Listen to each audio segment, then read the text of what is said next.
All right, so we got Chris Sale on the podcast. You don't do a lot of this stuff, which is great. So we appreciate that you're coming on with us. Did the fact that I also, in unity with you, getting my belly button pierced, did that have anything to do with it? I appreciate that. No, Did you see the picture?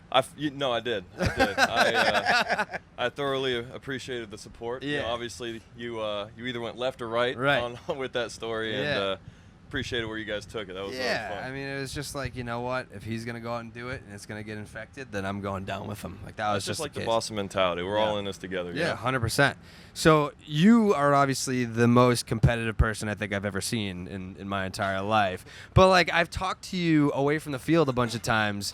Very normal guy, very cordial guy. Yeah. How do you flip that switch to like, hey, I'm a normal dude that can joke around, to like, I will rip your fucking throat out if Mitch Moreland doesn't go up there and hit a 3-run bomb in the World Series? That's what it is. It's a switch. You know, like I can't, I've said it before, like I can't live my life like I play baseball. You know, and I can't play baseball like I live my life, you know. I can't be at the house, you know, talking to my kids, pick up your fucking roll, you know, like it's just not how it goes. So, you know, and I can't throw, you know, a 2-2 fastball and say, you know, hope you're doing all right.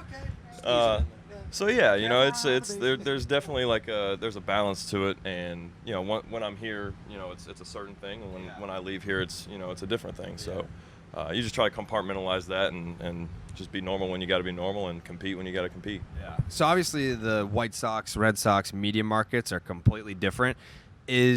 Has your experience in Boston been as expected, or is it different from what you expected coming in? Yeah, I mean, obviously coming in, you have this idea of what it's going to be like. Yeah. You know, I think the fact that I don't promote myself. I don't have social media. Those things help, you know, because some of the flack comes from that. You know, people kind of reaching out to you and saying stuff. You know, and I think more than anything, if I were to tell anybody coming to a Boston sport, just be honest. You know, like basically how AC runs a clubhouse, that's how you have to, you know, work with the media, because I can't go out there for 4 innings, give up 6 runs, be mad that someone says I suck, you know. And just, you know, just being honest and open and transparent with it, I think that they're a little bit more accepting of that. Do you remember making your Fenway Park debut, and was there an adrenaline rush that was different from maybe your Major League debut or any other like big start that you've had? What was between your Fenway Park debut and maybe your postseason debut against the Yankees? Like, where would you sort of rank those adrenaline rushes on the mound for you? My Major League debut was a mess. I think I held my breath running in from the bullpen. Funny story about that. I actually had coffee spilled on the front of me. I had to carry the coffee pot out there. I'd never seen it. You know, it's one of those ones where you push down. I'm like, what's this lever doing? I push it down, just all over the front. So that was a mess. I don't think I felt my legs very, very much running out there. Yeah. But I compared those a lot to when I came to Boston. When I came here, I basically felt like I was a rookie again. You know, I had been in Chicago. That was 7 years. Yeah. And you get used to a certain type of way. You get comfortable. You get kind of settled in, and then, you know, once you're kind of out of that, you know, it's all brand new. So you know, I'm learning names and places and all these different things. So I basically felt like I was a rookie again. Yeah. So that was kind of a new experience for me as well. How did those feelings compare to when you ran in for the final 3 outs of the World Series? You didn't seem too nervous then. No. You seemed like if you actually didn't get the ball, heads were going to roll.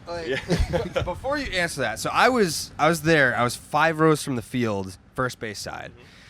So I started maniacally laughing when I saw you warming up. I was like, Corey, you son of a bitch. I was like, he's not even going Kimberly. He's just throwing. It's the ultimate fuck you. Here comes Chris. Yeah, good luck, pal. Like this, he's been waiting for this moment his entire life. Like he's like when I think it was you that said it. After the Red Sox win the World Series, you strike out Machado, and you're so intense even after you've won the World Series. Like Coley was like, he just wants to strike out more Dodgers. Yeah, he's like, bringing them up. Let's keep going. Yeah, we already got the win. Let's keep going. I want to strike out more guys. So, yeah, that I will say this. Imagine the best dream you've ever had in your life with baseball, obviously, and it doesn't even compare to that. You know, I mean, you guys played baseball, I'm assuming. I know you did. We're like 3 of the same guy, pretty much. Yeah, but like when you're a kid, you're 5 years old, you're 10 years old, you're 15 years old, bottom of the ninth, 2 outs, you're either hitting a grand slam or striking out the side, and it's better than that, and actually, funny story, running in from the bullpen, we had a 4-run lead, so I'm telling myself, I got 3 outs to get and a 4-run cushion. Don't trip on the way there, like, don't trip, 4 runs, 3 outs. And with each out, I just remember telling myself, okay, 2 outs, 1 out. And even when I got the last out, like there was like a delay, like everything really happened. Just swing at that? Everything happened. The wheels are turning, and it's like strike 3, game's over. We just won the World Series. And it's like, okay, and then it's like, boom. And then Price was right here. Yeah, well, he almost beat Vasquez. That's what I mean. Yeah, he was dead sprint. That was awesome. But yeah, I mean, it was, and after that, all the media's on the field, everything, it is just mayhem after that. And I just remember, like, okay, I want to be left alone. Like, give me like 10 minutes to go hug my teammates, thank my coaches, tell everyone I love them, just appreciate it. And I remember, having people come up to me, hey, well, we need you for that. I'm like, just give me a minute. I'm either going to say something stupid or something that doesn't make any sense. Like, I just want to be around my guys. I want to soak this in because I waited for that moment my entire life. Right, like that must have felt like Leonardo DiCaprio, King of the World type stuff, where because it wasn't just that you were closing out the World Series. It wasn't just that you struck everyone out. It was the way that you did. Who was the second guy? Kike Hernandez? Mm-hmm. He wasn't even fucking close. Like, I was when you got Kike, he swung through it was the ugliest swing I've ever seen in my life. So at that point, like you got Machado coming up as the third batter. The stars basically aligned because like he was obviously the villain in that series. But the at bat to Kike, when he misses on that third strike, are you just like, nobody can touch me right now? Well, that's where like 3 outs, 2 outs. I got 1 out. I can give up 2 homers. Yeah. I still got 2 runs and 1 out to get. Right. Obviously the confidence starts building, when it's the same thing with, game 34. Yeah. You go through the first inning 0, second inning, you start building a little bit of momentum. And yeah, man, it was a trip. Yeah. It was a trip. Were you at all upset you didn't start that game? Because of course Cora kind of just announced it right after. To run away. Yeah, right after game 4. Price start. Yeah, he was out of there. No, he actually pulled me and David into the office after game 4, and he was like, "You're starting. You're going to be in my pen. Let's go. We're going to win the game." And we do. And we both said that's awesome. Yeah. Gave Cora a hug, hugged each other. Let's go. Yeah. I know that the whole family and we're a tight knit group. Every team that wins the World Series says that, right? Yeah. And everyone throws it around and all this stuff, but it's one of those cliches, Yeah. But it's real. What you see in there is real. There's no artificial anything. Yeah. So we have a goal. It doesn't matter how we get there. If he throws me third in the lineup, someone's gonna be like, "What?" But hey, we're gonna do it. So basically whatever he says goes, and we trust in it. We trust the process, and we believe in the process. So there was really no ifs, ands, or buts. I'm going back to 2010 and 11, and we're gonna let some baseballs fling. Blowing smoke out there.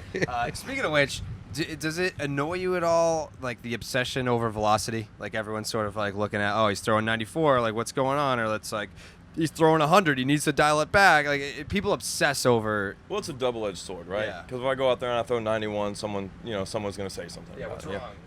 He's screwed for life. You know. And if I go out there and I throw 98, they're like, oh, he's gonna blow out again. Yeah. So it's like, I can't please everybody, so I'm not gonna try to please anybody. Yep. If I go out there, I'm throwing 91 for the day, I'm gonna try to find a way to get out. Right. If I go out there and I'm throwing 98, I gotta try to find a way to get out. So.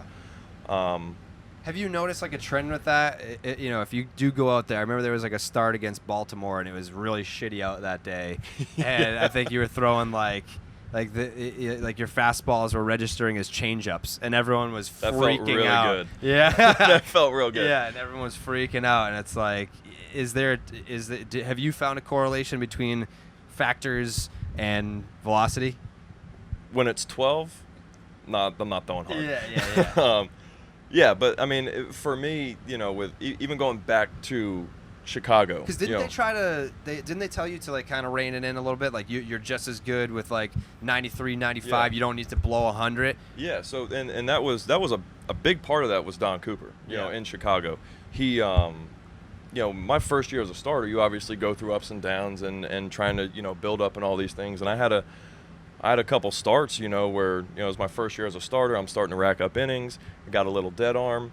And I'm out there throwing fastballs like 88, 89, and he's like, just use it, find a way to win with it. And, even on those days where your arm is feeling good, you can still flip one in there and maybe get a quick out. Right. You're going to get burned by it every once in a while, but that's kind of that's the risk reward. That's the double-edged sword that you play with. So, sometimes you don't have to have the pedal on the metal the whole time. You can kind of rein it back and still be productive and get outs and be efficient. Yeah. Yeah, because people literally just wear that narrative into the ground and like the second half and all that. The season was over last year. Yeah, well, and for me, I don't care. Yeah, it doesn't matter to me, and unless my arm is detached from my body, I'm gonna find a way to get out. I don't care if I'm throwing 78, 88, 98, or 108. If I have the ball in my hand, I'm gonna try to find a way to win. Yeah, and everyone on the outside is, everyone's going to have speculation. Everyone has a voice. Everyone has, a computer board in front of them now. So, I can't worry about those things. They're not, they're not. I'm not going home to them at night, and they're not signing the bottom of my check. So, so it doesn't matter. Yeah, fuck those people. So we've asked Brock, and we asked Rick. I think we're trying to get like different people's answers from the team's perspective, because the Mookie Grand Slam off of J Happ, the 13 pitch at bat, everyone's kind of like, that was the signature moment where everyone knew that like this team's special. From your perspective, at what point were you like, this team is like the most special team? That was definitely a deciding factor. That was one of those where that kind of was like a turning point. Like, we all knew it, and that was that. It was just kind of how the whole evolution of that game evolved, and just that at bat alone. That at bat, that one at bat, basically sums up our entire year. Yeah. We're gonna grind and grind and grind until we can find a way to be on the upper hand. And we lost it. I think Eck even had like maybe the line of the century. Party time. That's just kind of what. So that it was fun, and people forget the fact that he almost busted his ass. But yeah. Because anytime you watch that highlight, they cut away right before he like trips over himself, but he caught himself. Yeah, no doubt. That's an athlete. Exactly. And even in a time where you can be somewhat embarrassed, you still come out on top. And I think that was kind of the story of our season, is we found a way to find a way every time. Yeah. When what stuck out for you more in terms of like, holy shit, we won the World Series? Was it that night in LA, or was it the parade? I would definitely say the parade. That night, you go to, like, you party, you hang out, you go to sleep, you wake up, and it's still, because we're in LA. Yeah. And obviously after the game we had a lot of fans there still. But then when we came to, that was like nothing I've ever experienced in my life. Same. Yeah. that was flat out crazy. Yeah. And I loved every second of it. Yeah. And you get on the duck boat, the whole leading up to it, the excitement of it. You hear about it. I've seen it on TV, the whole nine. But until you're on that boat, making that turn out of Fenway. There's people on top of the freaking gas stations. Yeah. People throwing us, all types of stuff. That was fun, and that's really when it's like, man, we did this. Yeah. And to see the appreciation from our fans. There's nothing like that. I was very appreciative. Yeah. I was appreciating every single second of that. So obviously this is your first time coming into a spring training as a defending World Series champion. Is it business as usual for you? Because obviously, like, you are a psychopath, like, probably should be in an insane asylum somewhere, probably at some point. Like this. Yeah, at some point. Definitely. Maybe that'll be the end result for you. However, I think with you specifically, there's no change in approach. Like, tell me if I'm wrong, but it's like you come into 2017, you come into 2018, it's just strike everybody out. Like, just get outs, dominate, like, that's you. Is there any different feeling coming off of a World Series, or it's just like business as usual? I think like a month after the World Series is different, because I've been home basically the first day of the off season every year except for 2 years ago, and I was the main reason we went home, so that kind of sucked too. Yeah. And well, no, I mean it was everyone's stuck. 17. I mean, everyone got their I shit set the pushed tone pretty good though. But like, I mean, No doubt. Nobody. Yeah, but hey, my point being is, I've always watched baseball after my baseball season, and you get home and there's no baseball to watch, and everyone's I'm walking through Publix and people are like, hey, congratulations, and so there's a couple weeks there where it's different, but then basically, I take my couple weeks off, get back to training, and once the training starts, it's all out the window. Yeah.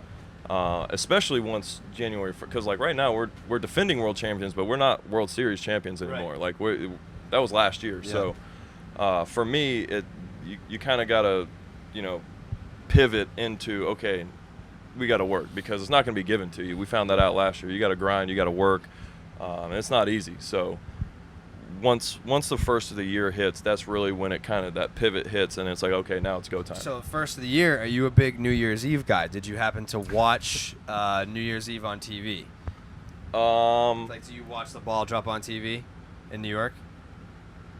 No, well, yeah, but we were out. Did you find it interesting that when the ball dropped, that they played the Red Sox victory song after that? I didn't even notice that. Yeah, they played New York when. Start spreading the news. Yeah, it's called Start Spreading the News. It doesn't really matter at this point, does it? We can change the name of it now that we own it. Yeah. Yeah. I didn't see any of that. We were having a pretty good time, my wife and I, and some of my friends. We were out at the time, so I must have missed that one. You said you set the tone in the Astros series, the bad one. Yeah. So what? A lot of people give you credit, deservedly so, for setting the tone in the World Series by fucking game one against the Yankees too. Well, I'm saying when our bats decided to not hit baseballs anymore, true, and then you took it on your own shoulders to accost your teammates. What was the tipping point? Because obviously we've talked to Brock, and we've talked to a bunch of guys about what it was like to hear that. But what was the moment that was like, I gotta say so? I can't sit here anymore and let these assholes ruin my World Series. Well, those are my teammates. They're not assholes, man. At that point in time, I just felt like we were a little bit flat. We were just it was just kind of an assembly line, and that's not who we are. We are a very flashy team in terms of what we do on the field. Right. We have some players in that clubhouse that can completely wow you on a daily basis on the field, and I felt like we weren't playing as to what we were capable of playing with. If we play at an 8, we were playing at a 6, and it was just one of those things that I just felt like, I talked to a couple guys, throughout the game, like, man, we're kind of flat,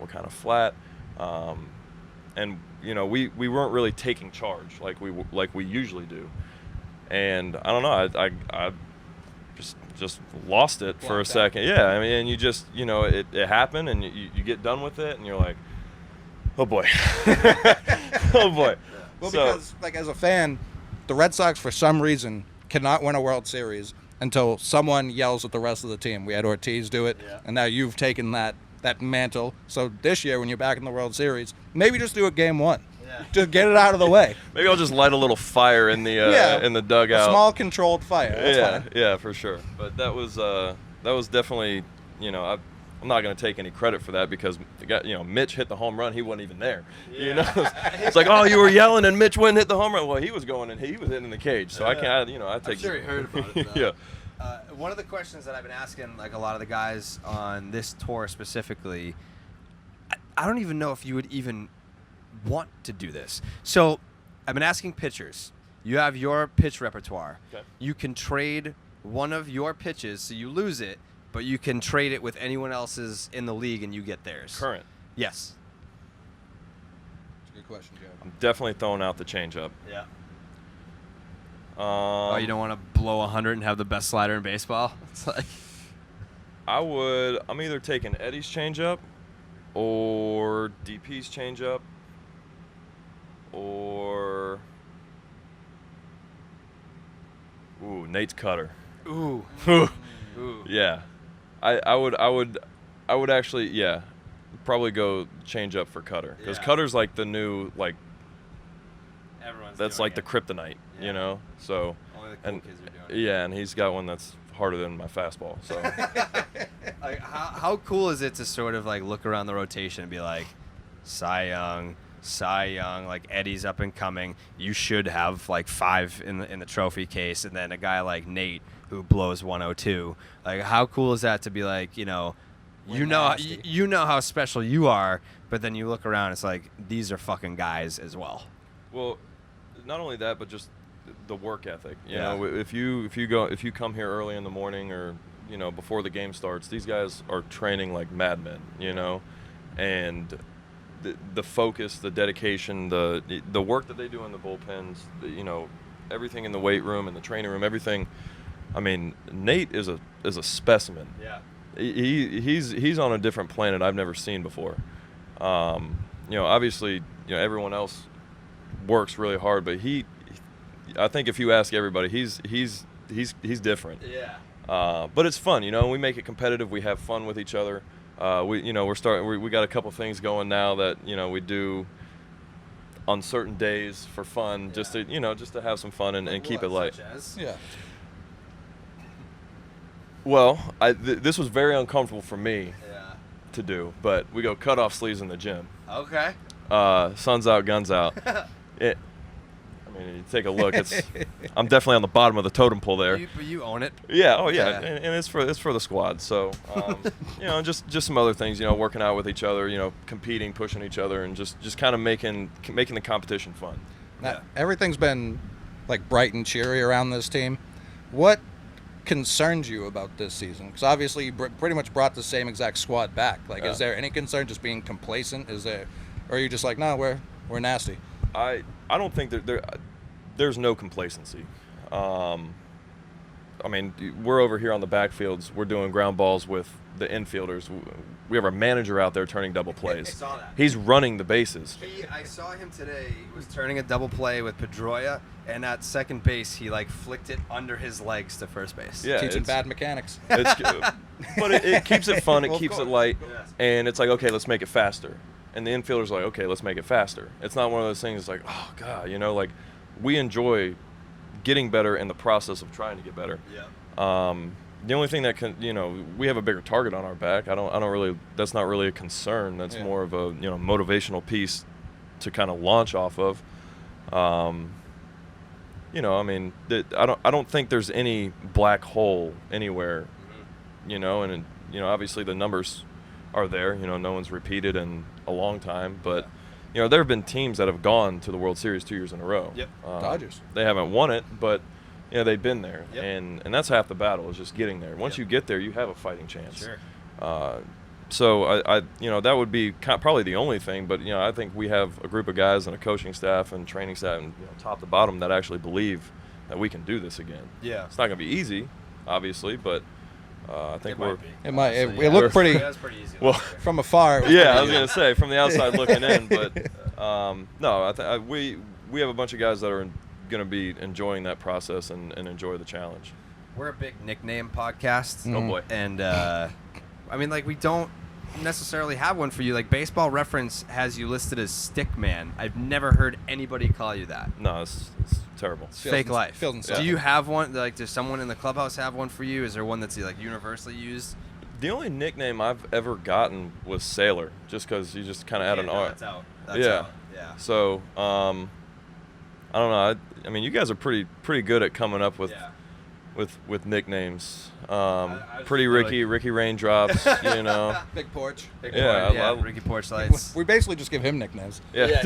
Rick, 2016, because he was like, that was his Cy Young year, and he was wearing the same hat for the entire season. Yeah. So I call him Ricky Sweatstains because it was just all, Yeah. it was like a white hat. It by the literally end looks of the just season. salt Yeah. everywhere. 100%. Yeah. I feel like everyone's got one but you. Well, I give you that challenge. Okay. I'll come up with something good for this year. I'll Yeah. run it by you first. That's fine. And then if we like The it, we'll Insane run with Asylum. it. I mean, I call him like Psycho Sale, like by the end of the postseason. We can work with it. Yeah. I got kids, so that might not work too well. Chrissy Axe Murderer. yeah. Yeah. Very marketable. Yeah, that's good family fun right there. Yeah. All right, Chris Sale, thank you so much. This is the first, well, because now we're going to be coming back, I think. Well, real quick, have you guys had an internal conversation about how disappointed you are? You aren't even the most recent champions in Boston. That's true. Like, do the Patriots push you guys? The Celtics? I mean, you might be down. Yeah, the Bruins Yeah, might the Celtics actually, and Bruins might finish this off. Or you Yeah. guys like, guys, we don't even have the most recent parades. We gotta clean it up. No, that's actually fun. I mean, you think about just the city as a whole. Yep. I mean, you can't.